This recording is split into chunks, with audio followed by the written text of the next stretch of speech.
திருச்சிற்றம்பலம்.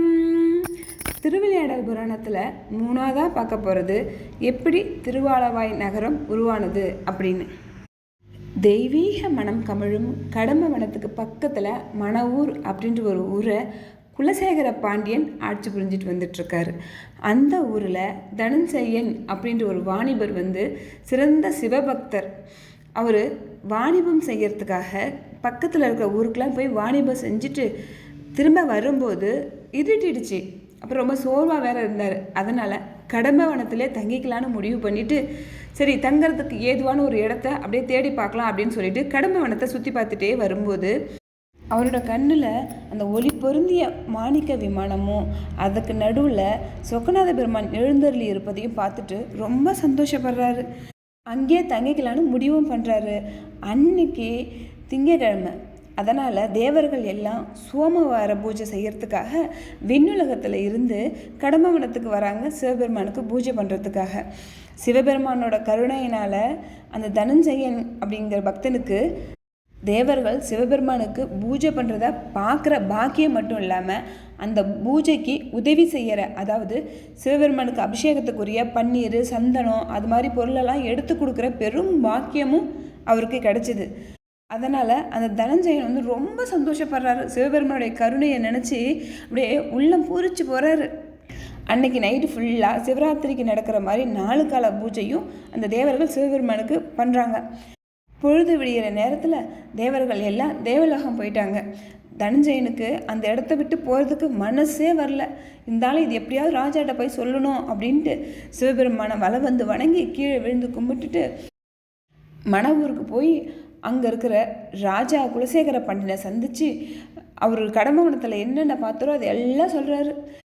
கடம்பவனத்தில் ஒளி பொருந்திய ஒரு மாணிக்க விமானமும் அதுக்குள்ளார சொக்கநாதர் பெருமாள் எழுந்தருள் இருக்கிறதையும் சொல்கிறாரு. அவர் சொல்ல சொல்ல சொல்ல அந்த குலசேகர பாண்டியனுக்கு நினப்பு எல்லாமே சிவபெருமான் மேலே தான். அன்றைக்கி பொழுது ஃபுல்லாக அவர் சொன்னதையே நினச்சிட்டு இரவு தூங்க போயிடுறாரு.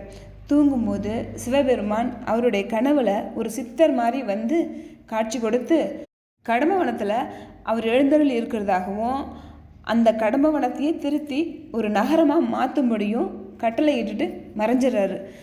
உடனே நம்ம குலசேகர பாண்டியன் கண்மூழ்ச்சி பார்த்துட்டு எப்போ விடின்னு பார்த்துக்கிட்டே இருக்காரு. விடிஞ்ச உடனே அமைச்சர்கள் தவசீலரான முனிவர்கள் எல்லாத்திட்டையும் முதல் நாள் அந்த தனஞ்செய்யன் வாணிபர் சொன்னதையும் அன்னைக்கு இரவே சிவபெருமான் ஒரு சித்தராக கனவுள் என்ன சொன்னாரோ அது எல்லாத்தையும் சொல்கிறார். சொல்லிவிட்டு அப்புறம் அமைச்சர்கள் அந்த முனிவர்கள் அப்புறம் நம்ம குலசேகர பாண்டியன் எல்லாருமே கடம்பவனத்தை நோக்கி போகிறாங்க கிளம்பி. அப்படி அங்கே கடம்பவனத்தை நோக்கி போய் பார்க்கும்போது அங்கே அவங்க கண்ணில் பொற்றாமரை குளம் தெரியுது. பொற்றாமரை குளத்தை பார்த்துட்டு அவ்வளோ ஒரு சந்தோஷம். அங்கே போய் பொற்றாமரை குளத்தில் ராஜா குளித்து எழுந்துட்டு அங்கே போய் மாணிக்க விமானத்தையும் சொக்கநாதரையும் பார்த்து அவருக்கு சொல்ல முடியாத சந்தோஷம். அவ்வளோ சந்தோஷப்படுறாரு. அவர் மெய் மறந்து சிவபெருமானை வணங்குறாரு. அப்புறம் நிறைய ஆளுங்களெல்லாம் அனுப்பி நிறைய ஆளுங்களை கூட்டிகிட்டு வர சொல்லி அந்த கடம்பவனத்தையே திருத்தி நகரமாக்குறதுக்காக எப்படி செய்யணுமோ அப்படியெல்லாம் செஞ்சு வச்சுட்டாரு. நகரமாக மாற்றுறதுக்கு எப்படி தேவையோ அப்படியெல்லாம் திருத்தி வச்சுட்டாங்க.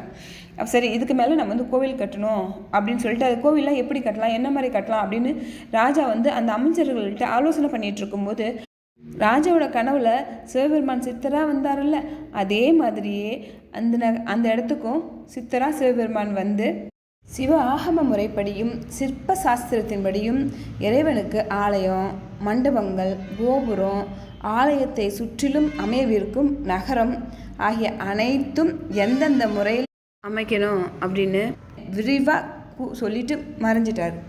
சித்தர் வடிவில் அந்த சிவபெருமான் சொன்னபடியே குலசேகர பாண்டியனும் சிற்ப நூல் வல்லுநர்களான ஸ்தபதிகளை பல்வேறு இடங்களில் இருந்து வரவழைச்சாங்க. அப்புறம் இறைவன் சொன்னபடியே திருக்கோயிலும் நகரத்தையும் அமைக்க நினைச்சார்.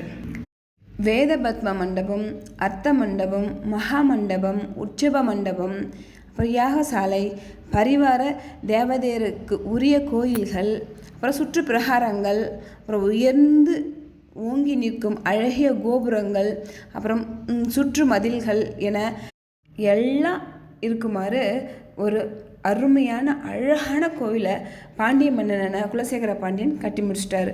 அதுக்கப்புறம் அந்த கோவில் மையமாக வச்சு பல வீதிகளை உருவாக்கினார்.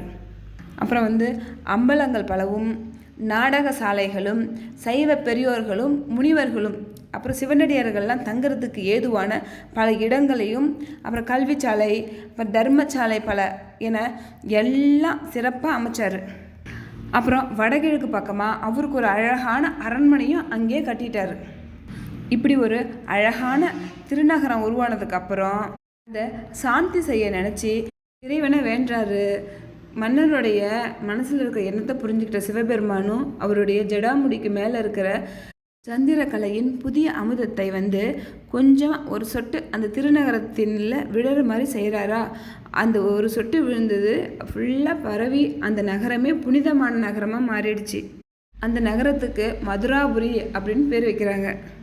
அந்த மதுராபுரிக்கு காவலாக இருக்கிறதுக்காக கிழக்கு, மேற்கு, வடக்கு, தெற்கு என 4 திசையிலையும் ஐயனார், மகாவிஷ்ணு, பத்ரகாளி, சப்த கன்னியர் ஆகிய தெய்வங்களை பிரதிஷ்டை செய்து காவல் தெய்வமாக அங்கே இருக்க செய்கிறாங்க.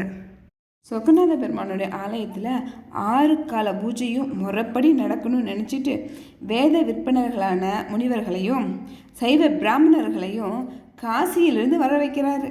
அப்புறம் மன்னர் குலசேகர பாண்டியனோட பெரிய முயற்சியினால் மதுராபுரி வேத நெறியும், சிவநெறியும் மற்றும் தர்ம நெறியும் செழித்தவங்க செய்தார். இப்படி குலசேகர பாண்டியன் நீதி வழுவாமல் ஆட்சி செய்துட்டு அவருடைய மகனான மலையத்துவசரிடம் ஆட்சி ஒப்படைச்சிட்டு கடைசியாக சிவலோக பதவி அடைஞ்சிட்டார். திருச்சிற்றம்பலம்.